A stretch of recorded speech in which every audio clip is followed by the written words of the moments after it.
Hello friends, നമ്മുടെ കോഴിക്കോടിൻ്റെ ബാക്കിലായിട്ട് ഒരു കുക്കുംബറിൻ്റെ ചെടി വളർന്നു നിൽക്കുന്നുണ്ടായിരുന്നു. നമ്മളത് കണ്ടില്ല, കാരണം കോഴിക്കോടിൻ്റെ ബാക്ക് സൈഡിലേക്ക് നമ്മളങ്ങനെ വരാറില്ല.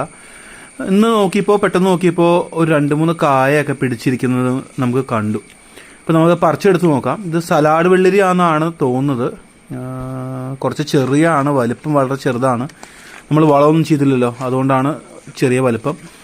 അതുപോലെ തന്നെ നമ്മൾ കറക്റ്റ് പ്രായത്തിൽ പറിച്ചെടുക്കണം. കുറച്ച് മൂപ്പായി കഴിഞ്ഞാൽ പിന്നെ കഴിക്കാൻ ഒരു രുചി ഉണ്ടാകത്തില്ല. അത് 3ാമത് പറഞ്ഞോടെ ഉണ്ട്, പക്ഷേ അത് അത്രയും വലുപ്പമായിട്ടില്ല. അത് നമുക്ക് അടുത്ത ആഴ്ച പറിക്കാം. അപ്പോൾ നമുക്കിത് കൊണ്ടുപോയി കഴുകി നമുക്ക് കട്ട് ചെയ്ത് കഴിച്ചു നോക്കാം നല്ലതാണോ എന്ന്. 2 പച്ചമുളകും കൂടി പറിക്കാം. നമ്മളിത്തവണ കുറച്ച് വൈകിയാണ് പച്ചമുളക് നട്ടെ, അതുകൊണ്ട് ആയി വരുന്നേ ഉള്ളൂ. ഭയങ്കര മഴയായിരുന്നല്ലോ. ഒരു 2 എണ്ണം മതിയായിരിക്കും. നല്ല എരിവുള്ള പച്ചമുളകാണ്, അപ്പോൾ 1-2 തന്നെ ധാരാളം മതി.